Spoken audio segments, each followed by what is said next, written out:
just wanted to start by saying that I realize we're billed as being, I think it was outrageous and hilarious, or, something really appalling like that on the program. And, first of all, we are neither.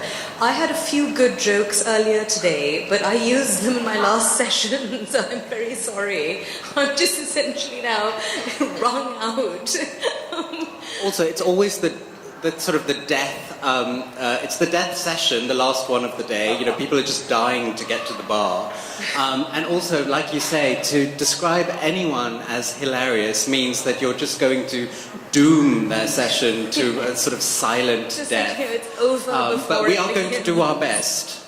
So we're not, we're not even going to just, I feel it's just like a sort of disclaimer, but we're not even aiming for hilarity. We're just trying to get through this without you, hating us, essentially.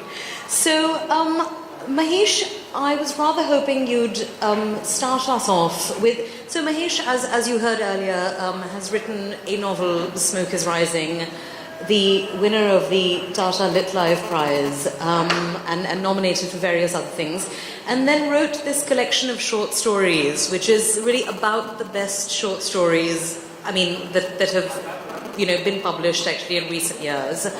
And they're full of interesting things, but what I find quite interesting is the way you inhabit, just so many different points of view that obviously you couldn't possibly have lived in any way, and especially women characters, because The Smoke is Rising is full of them, as is 1.2 billion. So would you like to start off by, are you going to read us a section perhaps from that? I was always surprised because the question I'm asked more than any other is about writing female characters. And sorry. I really disappoint no, you. I really didn't expect that before the book came out. But I now realise that there is this constant curiosity about how men write women, why they write it, whether they do it well, and more commonly when they do it terribly.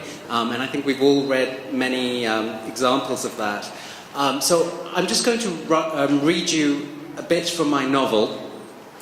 Is there an echo on this? Because I can hear an echo in my ear. Is it okay for you?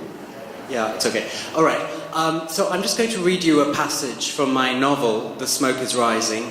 And all you need to know about this passage is it concerns a 64-year-old woman, a widow, who has been abandoned somewhat by her social set. She's become quite lonely and withdrawn, as sometimes happens when you stop getting invitations to lots of things. Your husband has died, so many people assume that your brain has also died. So her name is Sushila, and in this passage, she discovers this mysterious thing called online dating.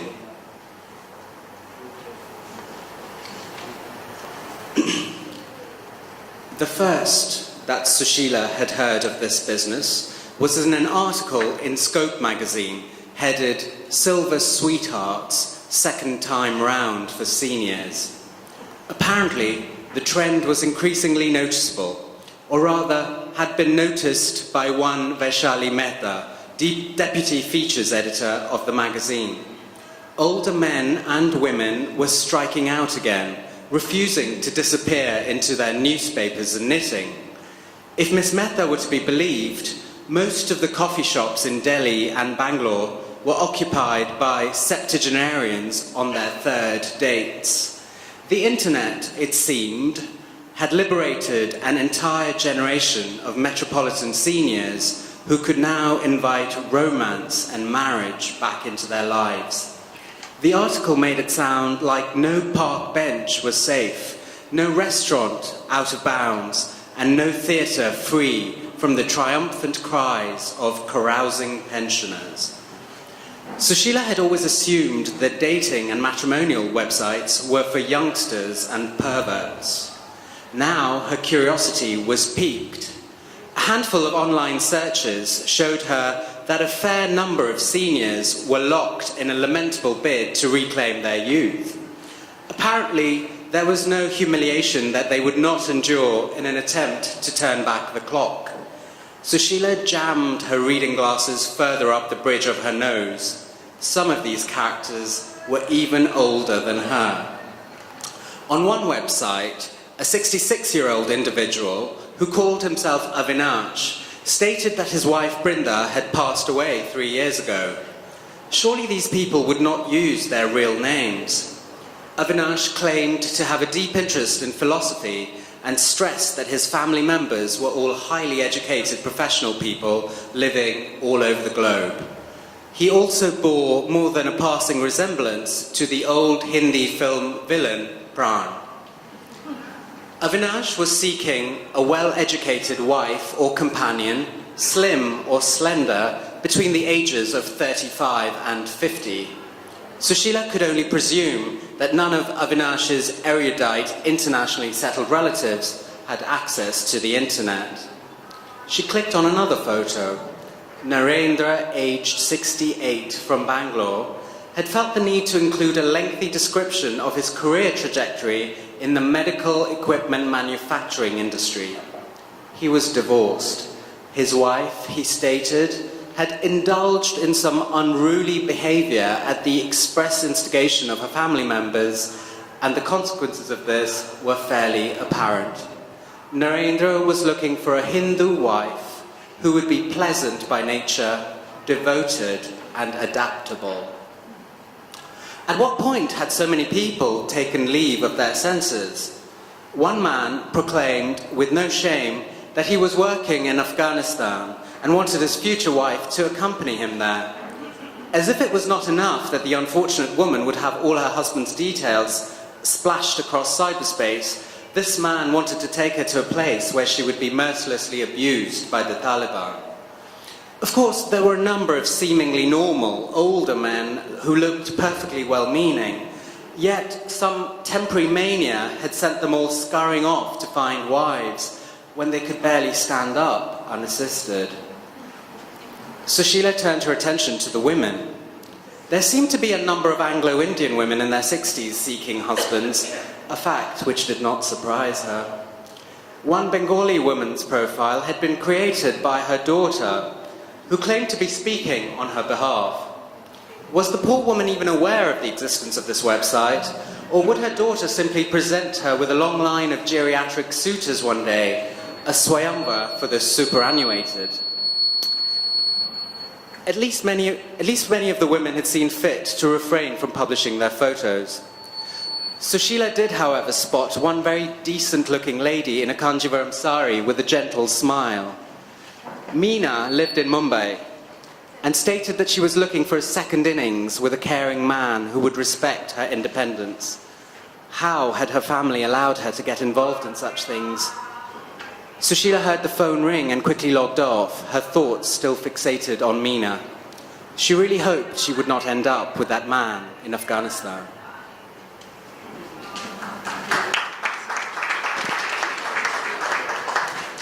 Oh, that was so good. I have to read it again. Oh, that was marvelous. So, I mean, this book is full of, women characters. I'm sorry to go back to your dreaded, question you've been asked most often. Forgive my complete lack of imagination. But, so why, well, not why, but do you find it as easy to write women? In fact, you write more women than men, in fact. So, in fact, why is that? I honestly didn't know, and I had to go and think about this, because people often say, how do you research this? Do you lurk around ladies' toilets? Or, what is it that you actually do? But, the first part, I suppose, is that I don't think we're all that different, people do go on about it as if we're different species. But, and it may seem that way, perhaps to you, Faiza, on occasion. But, I don't actually think that we're all that different. And, when you're fleshing together a character, what you're obsessed with is them as a bundle of hopes, aspirations, fears, regrets, all the things that make us us. So, when you're fleshing that out, I don't think that gender necessarily comes into it as a sort of primary kind of factor. I mean, occasionally you do a bit of research. I mean, I wasn't sure if 60-year-old women in India were doing online dating. You know, I mean, wasn't really part of my world. So I did go online, and I found a website where, you know, seniors were welcome. And so I set up a profile for a fake profile for my character, and I gave it the character's name. And you know, I gave minimal information, you know, no photo, and I just said, you know, what you needed to say, her age, where she lived. And what I really wanted to do is I wanted to snoop on the men's profiles, like what were they saying, you know, in their quest for love or companionship or whatever. But to my astonishment, even though I provided very little information, the following day, Sushila had 24 messages in her inbox. You know, from men from all over the country, you know. I mean, I had said that she was living in Mysore, which is where the book is set, but there were, you know, gentlemen from Aurangabad and, you know, Jammu and Coimbatore and all sorts of places, you know, who kind of wanted to meet Sushila, you know. And I just wondered, on what basis has this decision been made? All you know about her is that her name is Sushila, she lives in Mysore, she's 64. I mean, it's not a lot of information, but, I mean, so, you know, a little bit of research goes into this, but I think also, and I think we spoke about this once, men very often have things handed to them on a plate, you know, which makes them less interesting as characters.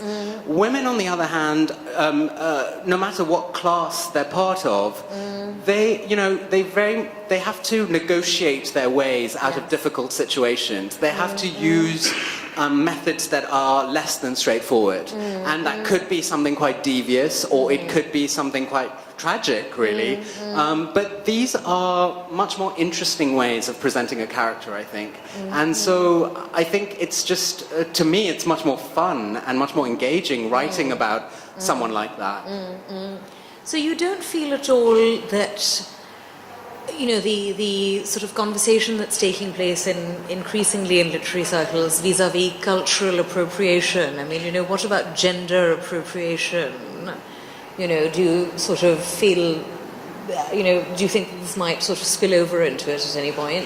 I mean, I think as a writer, you give yourself license to write about whatever you want to write about, and I think that's really important, you know, that you can be free enough and bold enough to go wherever you want. But having said that, I mean, there is a responsibility as well, you know. I mean, to be published is a privilege, and you can't abuse it, you know. Also, you will be found out. I mean, it's bad enough anticipating bad reviews as it is, but to then write characters where you're not informed enough about their world, I mean, you're just begging for, you know, a kicking, really. So I think, I mean, I'm not into this whole cultural appropriation stuff, but I think as long as you do it with care, with sensitivity, I think that's perfectly fine. Yeah, no, I mean, I tend to be of the same opinion.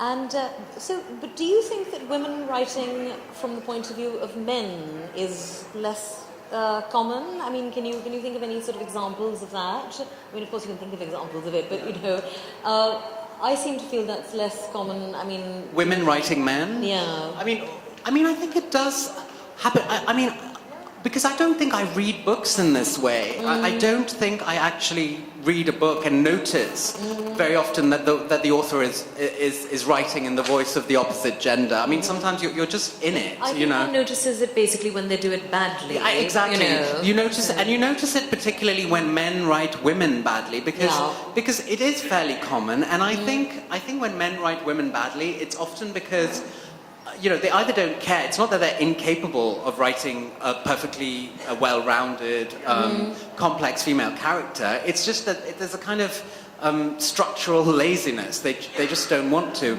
And I mean, there are two kinds of women that are written, that are sort of represented in these bad books. One is that men just simply put their fantasy on the page.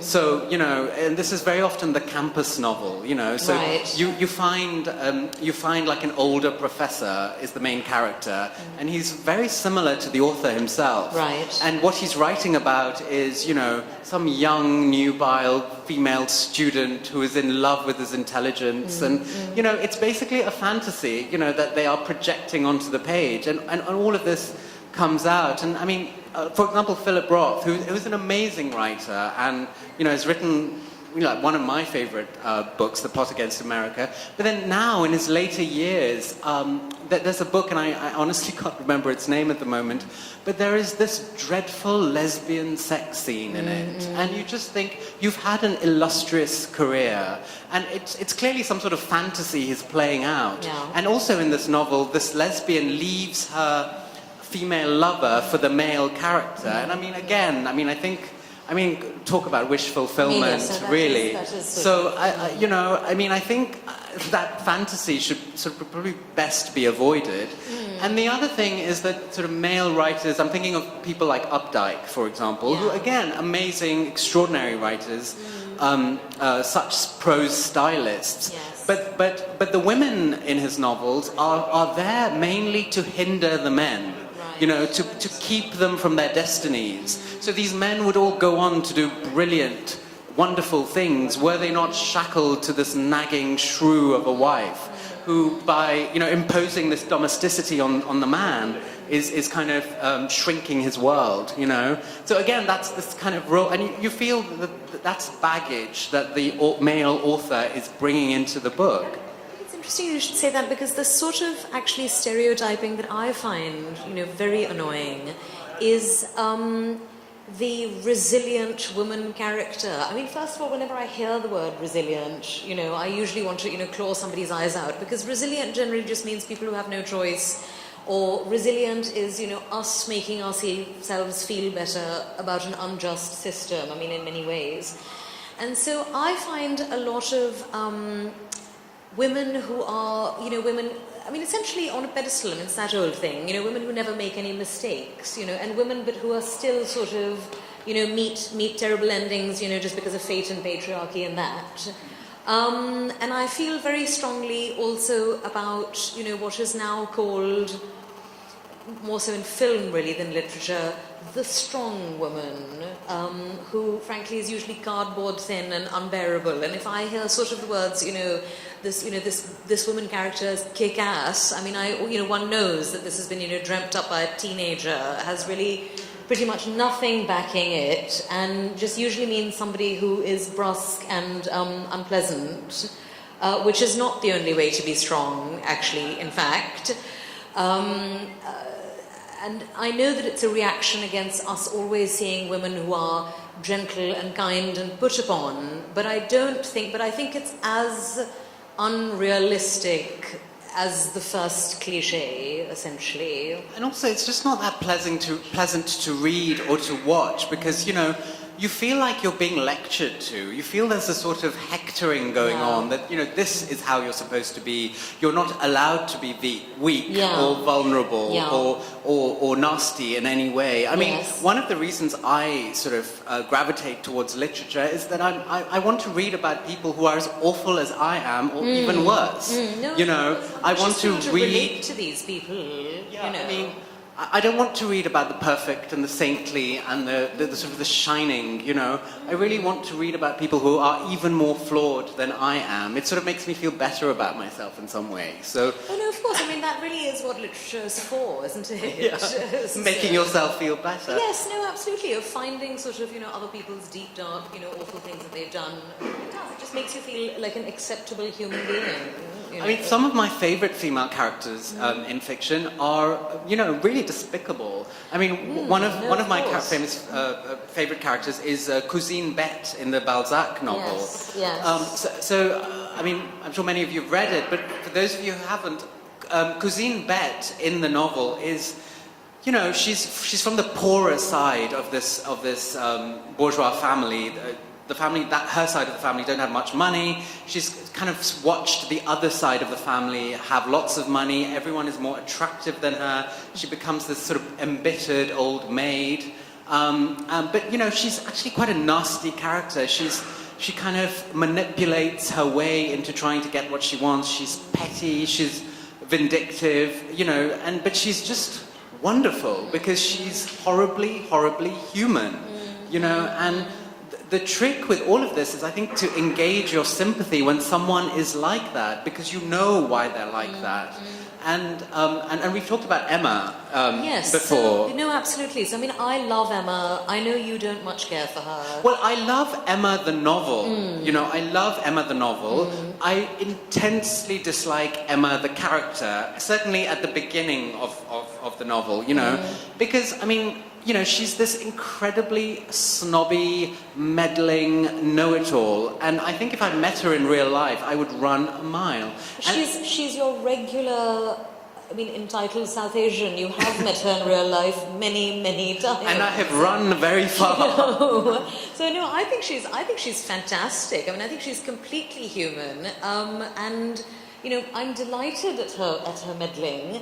And she's also just somebody who's sort of, you know, essentially bright but lazy. And in many ways, you know, like a man, in that she's had everything, you know, handed to her on a platter and has never really, you know, has never done anything with that because, you know, life is far too easy for her. But what I love about Emma is that in spite of all of these things, the nature of her follies become apparent to her as the book goes on. I think I would have preferred the book if they hadn't, actually. Like, I could have done with her becoming nastier yet, you know. So one of my favourite women characters, and I mean, I feel awful having, you know, said nasty things about kick-ass women, because this is a kick-ass woman, is Becky Sharp in Vanity Fair, who is, you know, the literature's ultimate social climber, which is just a joy. I mean, the thing is, you know, social climbing is rebellion. If you're living in such a sort of classist hierarchy that, you know, you're sort of put upon and everything is trying to keep you down, then being manipulative is, you know, something to be celebrated, essentially. So, I mean, Becky Sharp, you know, was written as sort of vaguely villainous, but I mean, she's a heroine, I mean, certainly to me. I totally agree. And it's funny that term, social climber, I mean, this is very much a Delhi thing, I think, as well, you know, because this is where this conversation comes up a lot. People are constantly describing other people as social climbers in this kind of very sneering sort of way. And then you go somewhere else and someone is describing the person who described that person as a social climber also as a social climber. So everyone thinks that everyone else is social climbing apart from them. And well, I mean, you know, every old family was nouveau riche once. So yeah, that term in itself is very interesting. No, quite. I mean, of course, and you know, the other thing, of course, is that, you know, on one hand, you know, one is sort of, you know, delighted at, you know, social mobility and, you know, this kind of new great middle class, and obviously staring at social climbing at the same time. It's delightfully hypocritical. I love it. So now I wanted to ask you again, just that, I feel that I know the answer to this already, but do you feel at all any pressure to represent women in a particular way? I mean, do you feel at all that, you know, you want to write somebody who might be a bit of a role model, at least to somebody? God, perish the thought. I mean, I loathe role models, actually. I loathe role models. I can't think of anything worse, you know. I mean, I've sort of most of my life tried to get away from role models, you know, because I just think you're just setting people up for failure, because you will never match up to them anyway. I mean, I think the one rule I say to myself is that the character has to be complex, you know, that there has to be, you know, many layers within it, a lot of richness, because that's what you see with people, you know, that's how we all are. So I think that's the only rule, really. What did you think about, I mean, just, you know, on the topic of sort of, you know, women writers in general, I don't know if you remember when the author Kamala Shamsi called for 1 year of just women being published as a sort of diversity boost, essentially, which is that, you know, the majority of people who are reviewed are male writers. The majority of people who show up on, you know, sort of prominent lists and prizes are male writers. And to essentially try to even that balance a little bit. You know, just 1 year of publishers publishing just women. I mean, you know, how do you feel about that sort of push? I'd be perfectly happy with that. I mean, I think we've got to be aware of these things that, you know, we are squatting in a position very often because of things that have been handed to us, not things that we've earned. You know, and I think you've got to be really, really aware of it. But this question of diversity that comes up all the time. I mean, I know you loathe the word. I know I do. I loathe the word diversity. Yes, it's true. Because it's sort of come to mean all sorts of things, and you know, it's just sometimes it's just another way of saying tokenism. You know, and I mean, both you and I, because we sort of work between the UK and here, we find ourselves in these curious positions, you know. So over there, when we're in the UK, you know, very often we're viewed as the brown writers, you know, or the brown publisher, or whatever it is. And so we tick a certain diversity box, and you know, so there you're almost being invited onto panels, etc., as, you know, the voice of the underclass, you know, the kind of the marginalized. And really you kind of have to look at it in the round, because to consider ourselves marginalized in any way, shape or form is just outrageous, really, because when we sit on a panel here, I mean, what we really should be doing is how can we vacate these seats for someone who's more worthy in so many more ways? So it's this kind of roundabout. This is why I loathe the word diversity, because it flattens out difference, and I think, you know, it flattens out class, which is, you know, far sort of more important, and, you know, far more of a separator of people. I mean, I think certainly than, you know, ethnicity and religion and, you know, that sort of thing. And in the West, diversity becomes just an ethnicity and, you know, a brown face thing. And, you know, the levels of privilege by which you've come to something, you know, no longer matter. So, and I think that's sort of doubly true in India, where class and caste, more than anything, predetermine all your life choices. So, you know, there is this way of, you know, talking about gender, which does not look at class or caste whatsoever. And it's a kind of a particularly narrow and selfish way of looking at it. It's absurd. I mean, I'm a Muslim woman, so I'm the diversity jackpot, you know, but I mean, I'm sort of, you know, as kind of, you know, just privileged and, you know, deracinated as sort of, you know, really anyone else. So.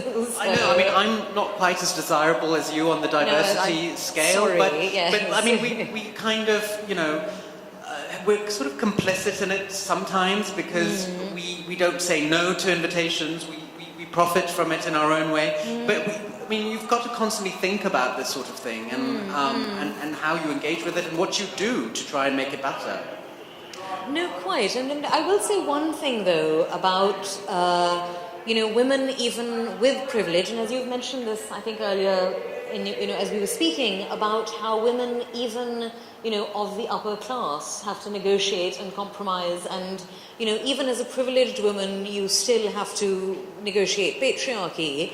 And for me, this comes up again, you know, with the reception to books and women's writing versus the reception of men's writing. And I still find, I mean, here we are in 2016, and we're in an industry where publishers are to a great extent women, editors are to a great extent women. I totally shouldn't say this, but it's because we're paid very badly, and, you know, hence it is more appealing to women than men.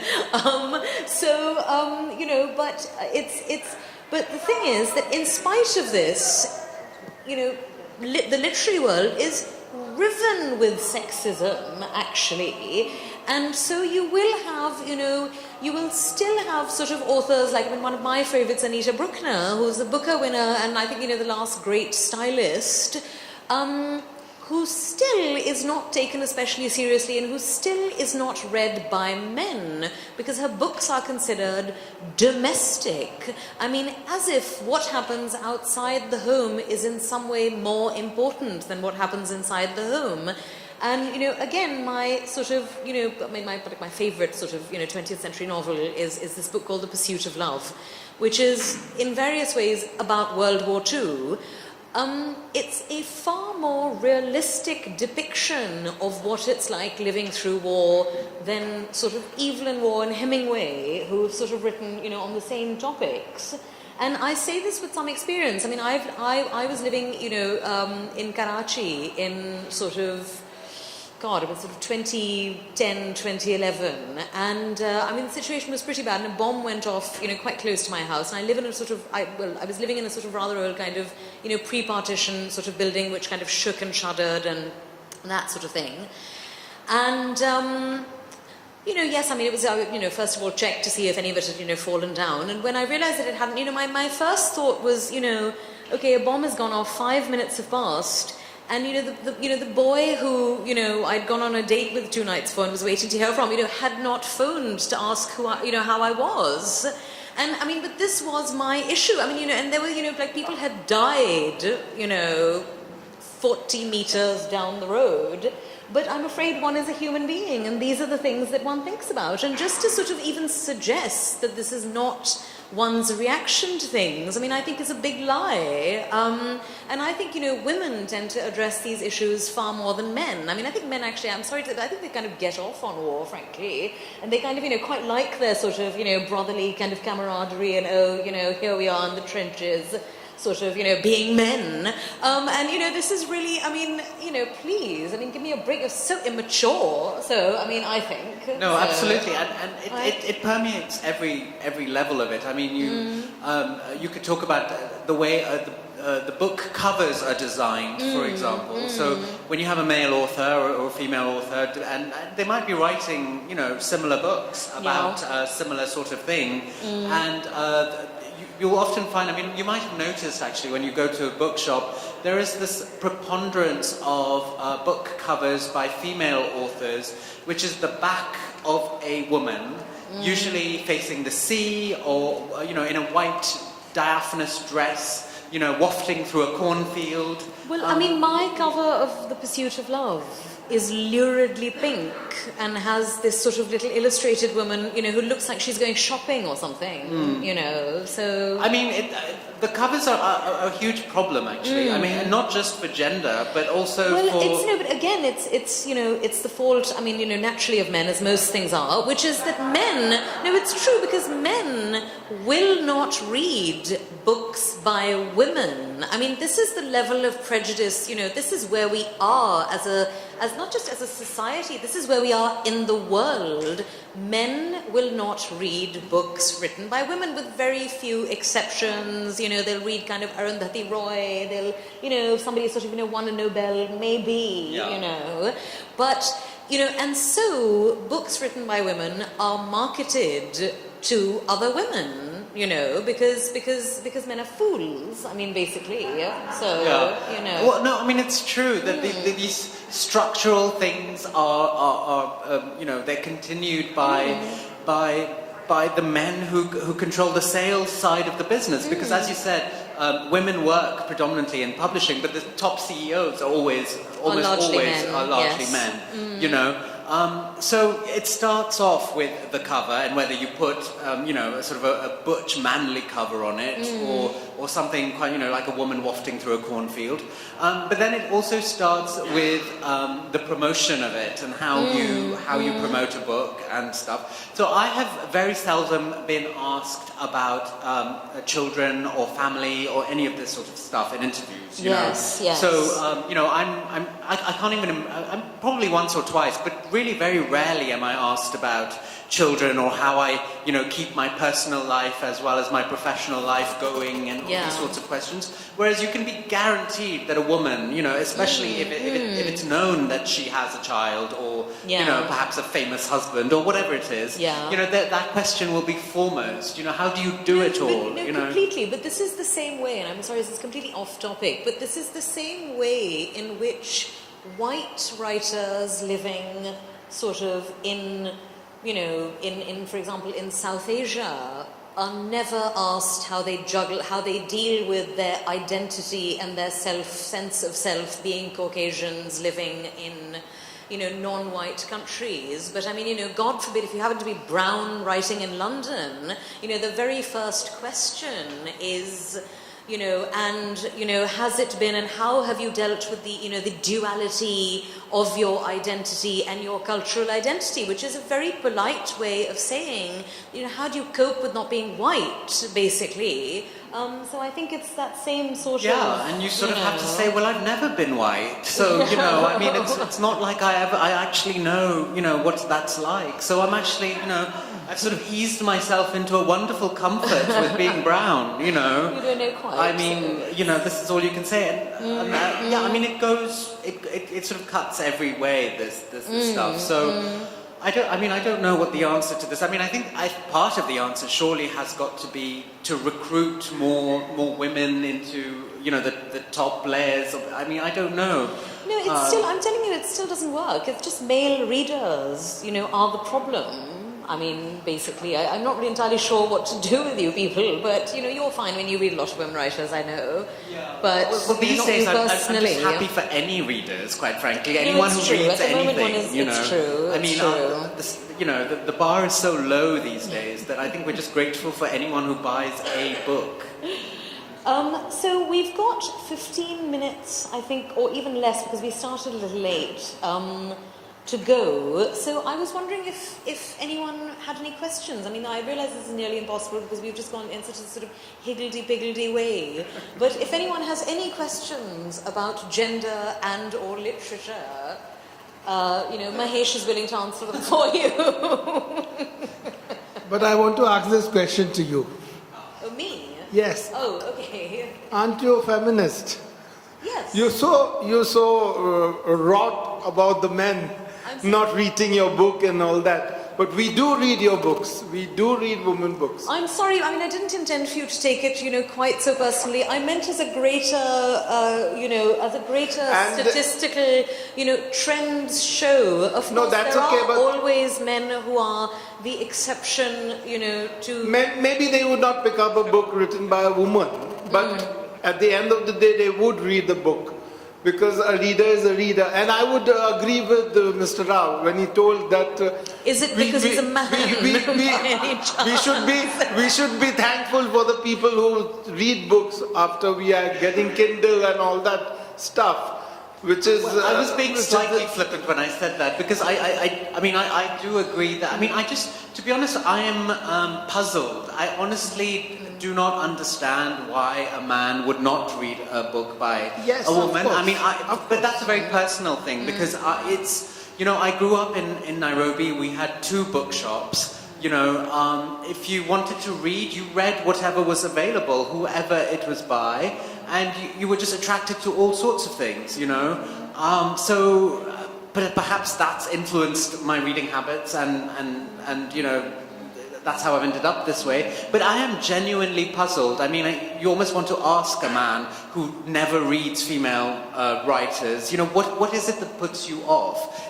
I think Naipaul, had a few opinions on this, didn't he? I mean, you do get the occasional male writer who'll hold forth on this. But often that, I mean, their opinions are so absurd that you just think, are they just saying it to be controversial? No, I mean, I do think, but I have had these conversations, with men. I mean, I remember sort of giving, a really, I hate the term voracious reader, it's a bloody cliche, but, somebody who reads a lot, a male friend who reads a lot, and, a copy of Catherine Mansfield's short stories. She's, one of the great short story writers kind of ever. Sometimes called the Chekhov, even though, which is just horrifying in itself. And he said, of course, wonderful, great writer, but, too domestic. And, it was sort of like, I mean, I beg your pardon, what do you think? I mean, I sort of feel that it's partly because...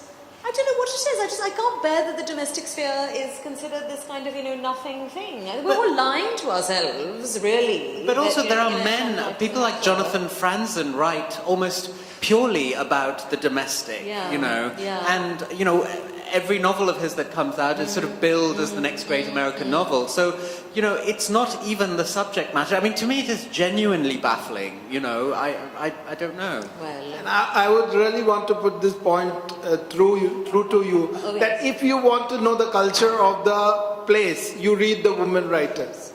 always. Because I do that. interesting. Yes. I do that. I bought a short story book of Pakistani lady writers. Then I read the Afghanistan writers. I don't know the name, but they write about their kingdoms and how they are being treated. So it's, if you want to go to the ground level, you want to know about the place. That's a very interesting point. Yeah, you read the ladies because they write about it. They know they are domesticated in a way. But that is not in a very derogatory way. Don't take it that way. No, but it is. I mean, I do see what you're saying, and that is an interesting point. And I think it's sad but I do think it's sad that that's the reason to read women writers, rather than just because, well, they're as good, or if not better, No, they are really good. I'll give you as an example, Ismat Jaftai, who I don't know if you've read, but Yes, so yes. she is. I've done plays of hers. I'm an actor. No, so she is a much better writer than Manto. She's much more subtle. She's much more, she's much more, entrenched in her subject. She knows it better. She's funnier. She's sharper. She's more clever. I mean, Manto is fantastic. Don't get me wrong. But she's a much better writer. But Manto gets all the attention because he's writing about partition, which is a great big deal. Whereas Ismat Juthai is writing about women at home and things like marriage. Well, let me tell you that the partition is not going to happen to each of you, but marriage probably is, Yes. So, this is, it's a huge, but anyway, now I'm rambling on. Did we have any other questions? I'm so sorry.